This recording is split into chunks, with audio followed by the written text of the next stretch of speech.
Welcome to Proof of PR, your passport to the world of public relations for Bitcoin and Web3. I'm your host, Kelley Weaver, CEO of Melrose PR, a leading provider of communications and PR strategy in our unique industry.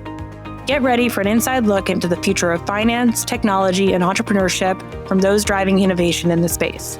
Join us as we learn how they generate headlines, cut through the noise, and grow their brand awareness through media placements, press mentions, and thought leadership. These are the stories behind their success. This is Proof of PR.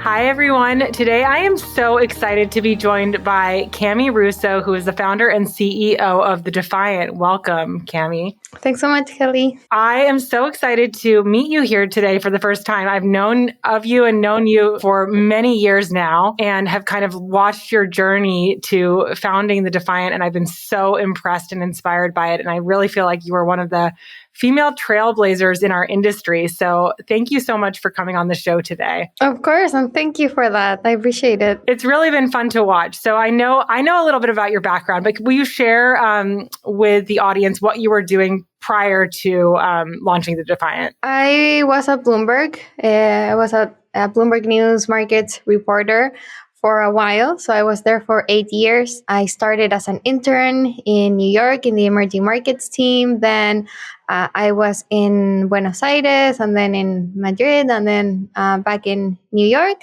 And like I said, covering markets of all kinds during that time, from stocks, bonds, FX, and then crypto in my last 2 years at Bloomberg. And when you were covering crypto, you were one of the first, I believe, at Bloomberg. I know Matt Leising was covering it as well, but you were really one of the first to take an interest in crypto and really cover it. Was that something that you spearheaded or was assigned to you, or how did you discover crypto? Yeah, I was definitely one of the first reporters at Bloomberg, and I think in mainstream financial media in general, to write about crypto. So the first crypto story I wrote was back in 2013. And this was while I was based in Argentina. And I was reporting on all the different ways regular people and investors were trying to skirt around inflation and currency controls. And so it was in that context that I wrote a story on Bitcoin. 2013 was one of the many, as you know, crypto bubbles. And so there was a growing Bitcoin community in Argentina, and people were using Bitcoin to protect their savings from what was 25% inflation at the time. So, I wrote that story, had to really convince my editors that Bitcoin was a real thing. Half of them hadn't heard of it. It really took some time and effort to convince everyone. The story did really well. And my team leader had to kind of recognize that I was right to want to write about this. So that was my first experience writing about Bitcoin. And then I was just interested in crypto ever since. I just kept my eye on it. And then when I was back in New York in 2017, obviously that coincided with another crypto bull market. And at the time I was in this team called Markets Live, which was kind of live blogging about market moves. And so I had a little bit of freedom to write about whatever was interesting. So I started really writing about crypto a lot more frequently, starting in 2017. And then I really kind of became the de facto crypto reporter because I was writing for this Markets Live team in the morning. And then my editor said, we actually need a lot more crypto coverage. There's so much interest so I took up kind of that opportunity to just, write crypto stories for the main Bloomberg news site and covered it on Bloomberg TV and so on. So yeah, I was maybe one of two reporters at Bloomberg covering it kind of on a day-to-day, just, dedicated basis, which was an amazing opportunity. But then I was pushing for them to establish a crypto team, and I wanted to be the team leader. And I made the pitch and everything, but they didn't want to do it at the time. Between that and the fact that I was writing my book, The Infinite Machine, me wanting to maybe do something on my own, I decided to leave Bloomberg. Tell me more about the, jumping off point, but also what was the inspiration behind the Defiant and what was the timeline of the DeFi sector at that time? Was anyone covering it? Because I feel like my hunch is that you were one of the first to cover DeFi exclusively or to really carve that out. And DeFi sort of happened even being in the industry. I feel like there was one summer where it was like, oh my goodness, you just can't ignore this thing that's happening. Yeah. And it's like, wait, when did this happen? What just happened? It all happened very quickly. And I feel like you were very nimble and quick to all of a sudden the Defiant existed and we knew you from before at Bloomberg. So tell me about the journey. So I left Bloomberg in January of 2019. And like I said, I was finishing my book. When I left Bloomberg, my idea was to be a freelance writer. Like I didn't have the idea of the Defiant in my mind at the time. As I was finishing my book and like going to all these Ethereum conferences and just, really following the community around, I saw that there was just, this growing movement of financial applications being built on Ethereum, DeFi, obviously. And then there was nobody covering it at the time. Like there were no DeFi newsletters, Bankless wasn't around, and none of the current DeFi newsletters were around. Mainstream crypto media, if you want to call it that, like CoinDesk, they weren't paying much attention to it either. And so I really saw there was space for more in-depth coverage, specifically on decentralized finance. Like I just knew that this was gonna grow. Like it was very obvious to me. This is realizing the dream of a permissionless open financial system. What crypto is supposed to be. Like crypto is not supposed to be centralized exchanges. TradFi adopting crypto. Like the dream of crypto was establishing the very thing that was being built on Ethereum. And yet there was like just very little attention being paid to it. So I just thought it was fascinating. I thought it was a great opportunity for me, being kind of free at the time and just having written a book on Ethereum. So I was like a newfound expert on this. And I just decided to start this newsletter. It was meant to be a daily newsletter kind of summarizing all the developments, the very many developments in the space. But that was pretty much it. Like I said, I was still kind of with the idea of being like a freelance tech crypto writer full-time and then having this newsletter on the side. It really started to gain traction and to do the kind of writing and reporting that I wanted to do. It was taking a lot of time. Like it wasn't just something that I could throw together in an hour. I decided to just go all in on the Defiant. And this was June of 2019. I think it was like a week after I filed my final draft of the book, I published my first on the Defiant for like 5 people at the time. And then the list just, started to grow organically from there. This is like on the timeline. Tell me a little bit about the Infinite Machine, about the book, the concept behind it, and how did you get the idea to write that? I had always wanted to write a book. I went into journalism because I love writing and telling stories. So I was always on the lookout for a good book idea. In crypto, it felt like there had to be something there that could be turned into a book. At the peak of the 2017 bull run, I was like, this is crazy what just happened. Like there has to be a book here somewhere. And I started thinking about what the biggest topics were that hadn't been covered or made into books before. And I realized that nobody had really told the Ethereum story incredibly. Like there were many books about Bitcoin, tons of coverage about, Satoshi and like all of that story. But at the time, there was really no one consolidated story on the founding of Ethereum. Like people knew Vitalik was the founder, but beyond that, like there was nowhere you could find like the timeline of how things happen and so on. So I decided that was the book. I think like late 2017, I started reaching out to agents, and one agent, was excited to take me on, and then.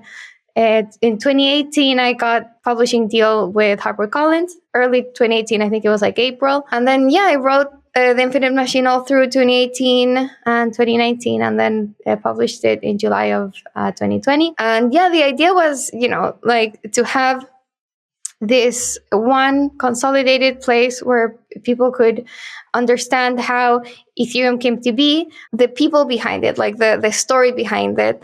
And then the tech would obviously also be a part of the book, but it wouldn't be the central aspect of it. It was, more about telling the foundation story and, why it mattered and kind of this tech can be applied, just aimed at a more mainstream audience, because a lot of the blockchain books, especially at the time, were either very technical or aimed at like trading, like how to make money with this. There still are kind of narrative story like novel type books on crypto, and I think those are the kinds of books and stories that can really captivate a mainstream audience. So that's what I wanted to do with Infinite Machine. Do you have any technical background? No, I studied journalism. I've been a journalist all my career. Everything I've learned has been through just doing lots of interviews, lots of, reading.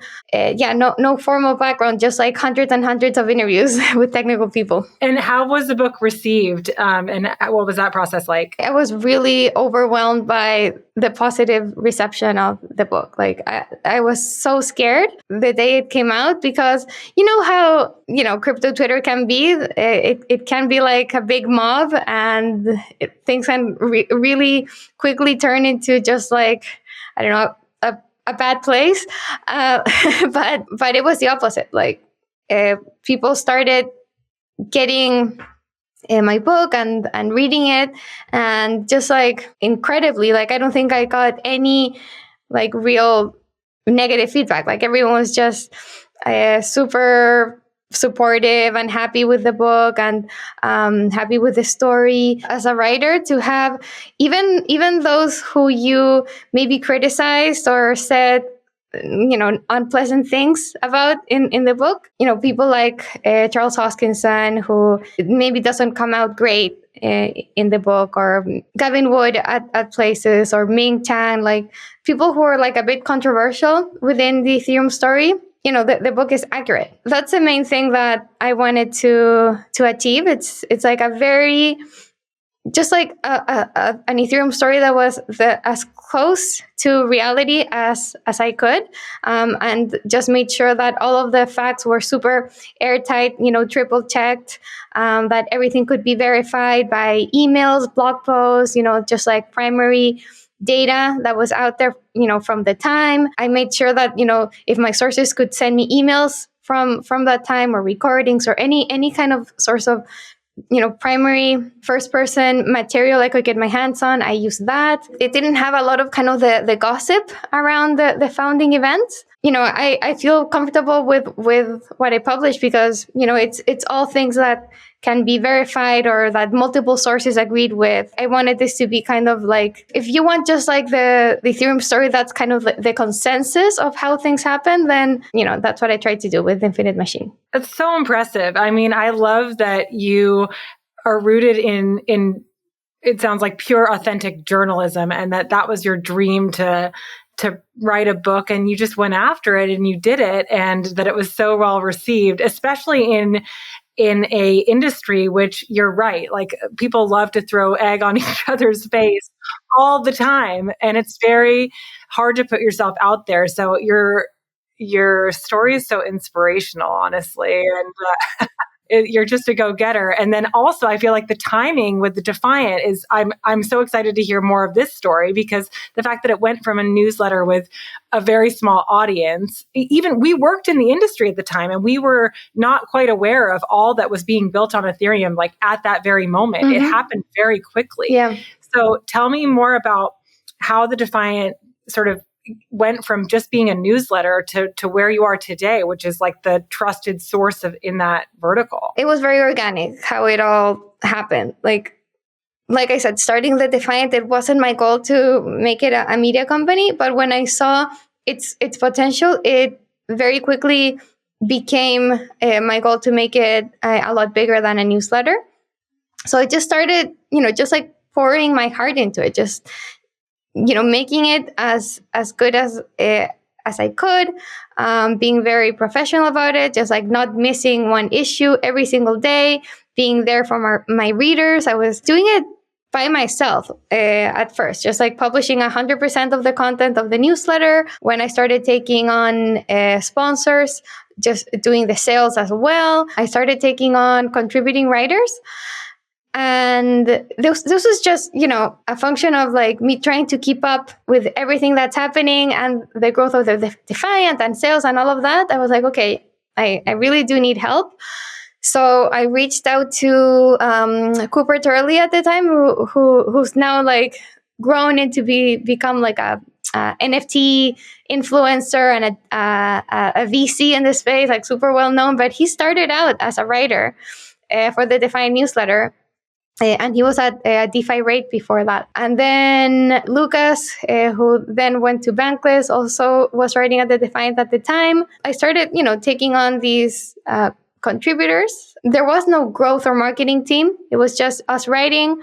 And then, the projects that we were writing about, the people that we mentioned, shared the newsletter, and it was just very organic word of mouth kind of growth. But like I said, with paid subscriptions, with sponsorships, it started to turn into a business. And then I just had, a bigger vision for it, which, coming from Bloomberg and covering DeFi every day, I thought that there was really a place for a more powerful data analytics site.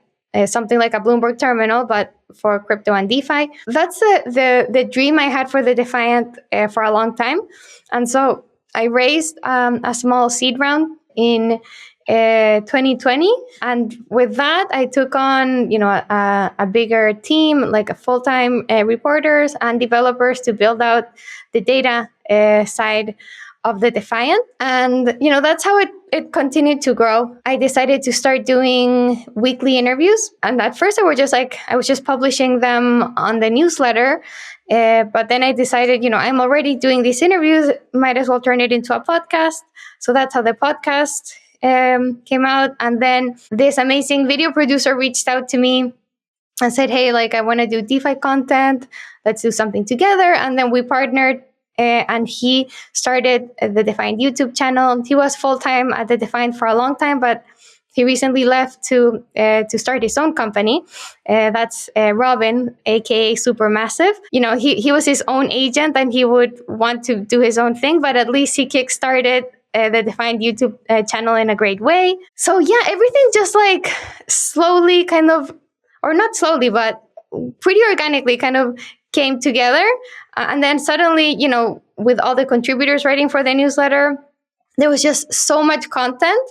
It was getting too unwieldy. So I decided to just, start a website to host all this content. And then the newsletter would be kind of a summary of the videos, the podcasts, the news stories that we were putting out on the website. I love how one thing just led you to another. And it seems like it's been such organic growth the whole way through, and it feels very authentic, the growth trajectory that you've had, and one thing just led to another, and I just love hearing your story. It's so exciting. Thank you. Throughout, my motivation for it has been to provide high quality, unbiased, objective, high standards journalism, the kind of journalism that I was trained to do in journalism school and in Bloomberg, and bring those standards to crypto. I just see too much content that's not real journalism. That's not real news. It's paid content. And it's fine to have that as long as you disclose it. I have sponsored content. It's how we, pay our salaries. But it needs to be very clear what editorial content and what's paid, paid content and sponsored content.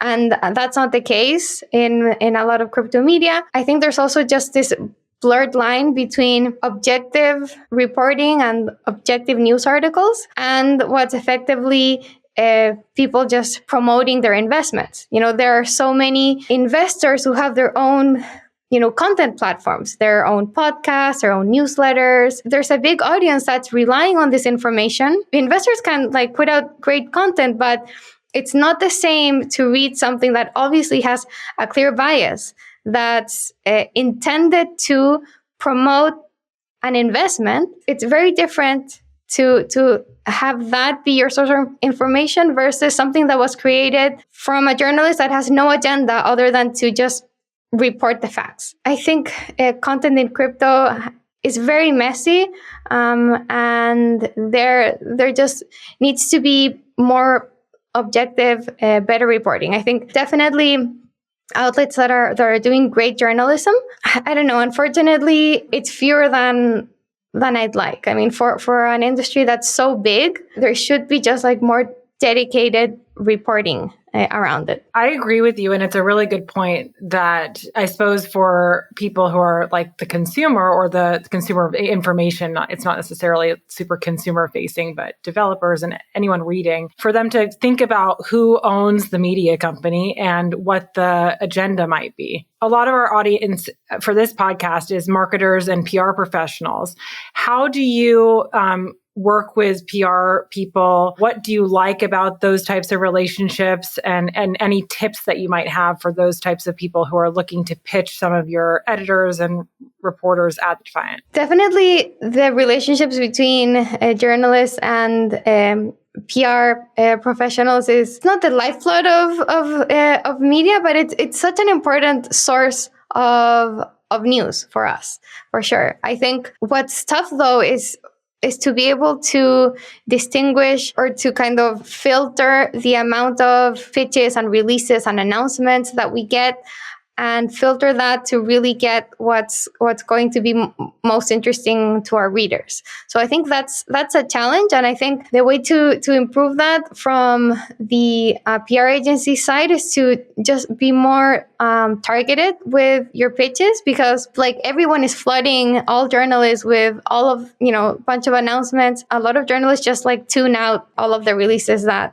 we get because it's just too much, especially us with a small team. Like we have a 5-person print team, and we are just like trying to cover like all the breaking news and features and everything, and try to keep up with this like inflow of releases. It's a lot. So I think that's definitely something I'd suggest. Just be a lot more targeted, and maybe people in PR to have just like one-to-one relationships with reporters rather than just like pitching like a general editorial inbox. Kind of understand what interests each reporter and pitch specific stories to them. That's a great way to get a story published. Also, just like putting yourselves in the shoes of a journalist, like what's going to be interesting for them, and by extension, I mean for our audience, right? Because I think a lot of the times, of course, like your client is the project or like the company. So a lot of the releases will come from the perspective of the company, like what they think is important. That oftentimes is not what the audience or what, us as like media professionals, what we think the audience will think is important. So I think that's kind of like a mismatch in expectations there. So I think just like putting yourselves in the shoes of a reporter and pitching stories in a way that will seem interesting to them, because it will be interesting for our audience, I think. Yeah, and obviously exclusives are always great. Like especially for us, like a more specialized media company. Sometimes it's hard to compete for exclusives with outlets that have a more like a broader audience. Being specialized, it means that our audience is more specialized. It means that people reading the Defiant will be much more likely to actually, have a non-custodial wallet and be much more likely to actually use the products that a lot of your clients are trying to sell or pitch. So that's something to consider.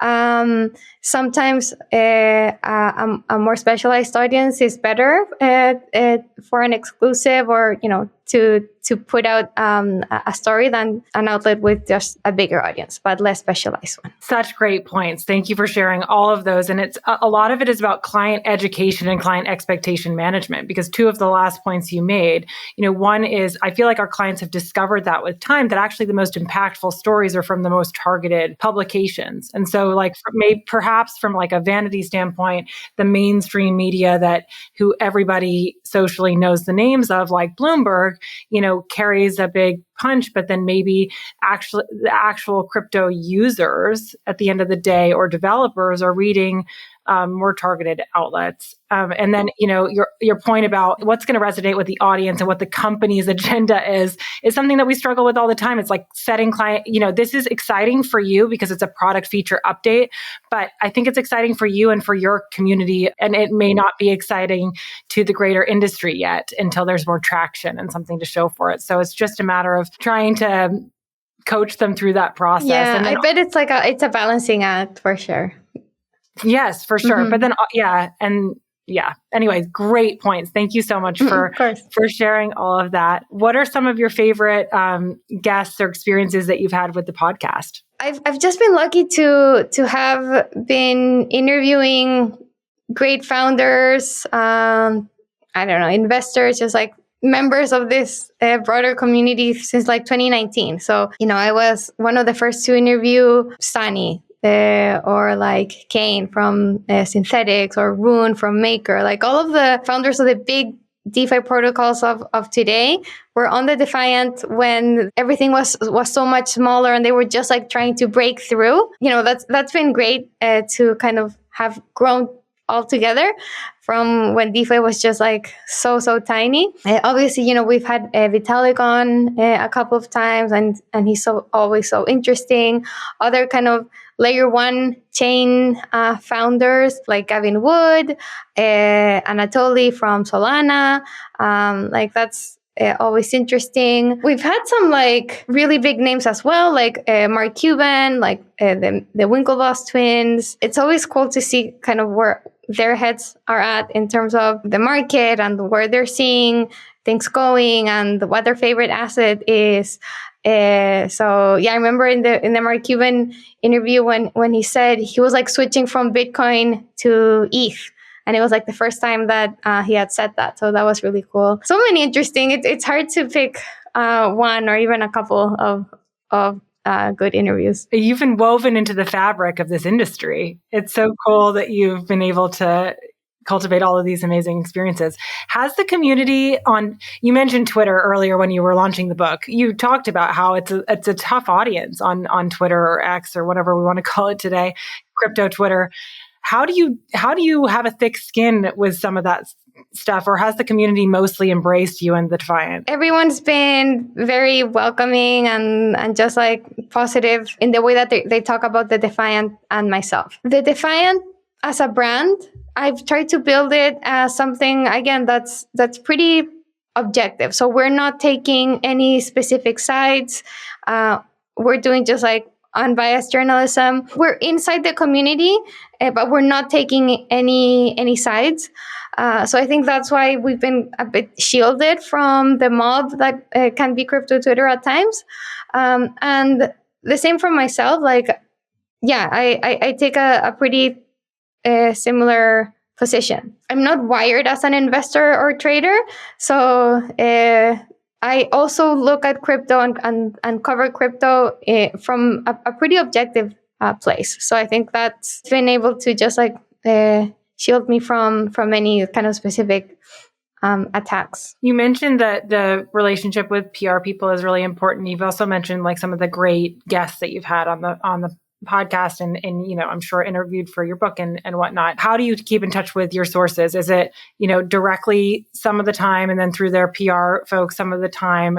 Is it, through Twitter DM? Is it, what's your sort of preferred method of keeping in touch with people, or does it just vary depending on the relationship? Definitely varies, but I'd say it's mostly Twitter DMs. For example, to invite someone for the podcast, I'll see if they follow me and then just directly message them. sometimes Telegram, like sometimes I'd find someone in kind of a same Telegram group I'm in, or I know that I had the contact from somewhere, and reach out there. And then otherwise, pitches from PR people are also a good way. I don't know, the people that I'm being pitched for the podcast aren't a great fit, but sometimes I get pitch great guests. So I'm maybe 20% of my podcast guests come through PR people. So a lot of the DeFi community likes to remain sort of pseudo-anonymous. What's that been like? It took some adjustment coming from Bloomberg to suddenly have to be quoting some like random avatar on Twitter as like the expert on something.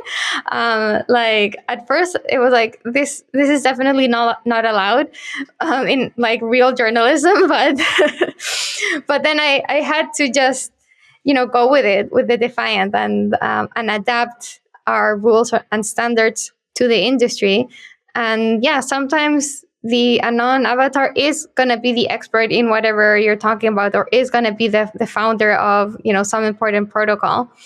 So it really does take being more of an insider, just, being in the conversation to recognize, okay, which are those personalities, which are those characters who you can actually trust, even though they're anonymous. Because they have a history of, being involved in this space or whatever. So you actually have to be kind of in the know to effectively quote these anonymous people and not screw it up, because you're quoting someone who has no idea what they're talking about. And I've actually had anons on my podcast, and I've used this like filter to allow them to still have like interaction, but without them showing their face. So Scooby Drupal from Alchemix used kind of this avatar thing. Maggie from Sushi Swap was another one who I used that with, and a couple of others. So definitely had to kind of adapt. Through this whole conversation, I'm just inspired by your positivity and your you've just really kind of stayed authentic to your values and built this incredible brand and media company through it all. So it's very inspirational for me to hear your story. And thank you so much for coming on today. Do you have any closing thoughts you'd like to share, or any resources that you want to leave the audience with? Definitely invite everyone to subscribe to our newsletter, to listen to our podcast, and subscribe to our YouTube channel. Really want to highlight the point about the Defiant being a specialized publication for real crypto users, and that we love breaking stories in our territory in DeFi. We really want to be the best source for DeFi and Web3 news. So really invite all PR professionals and media people to come to us first for DeFi stories. Amazing. Well, thank you so much, Cami. Of course. Thank you. Thanks for tuning in to Proof of PR. This episode was brought to you by Melrose PR, the leading provider of communications and PR strategy for Bitcoin and Web3 innovators. If you enjoyed this episode, be sure to subscribe, rate, and review us wherever you listen today. To stay up to date on upcoming guests and news, visit proofofpr.com or follow us on Twitter @proofofpr. Until next time, keep learning, innovating, and hodling.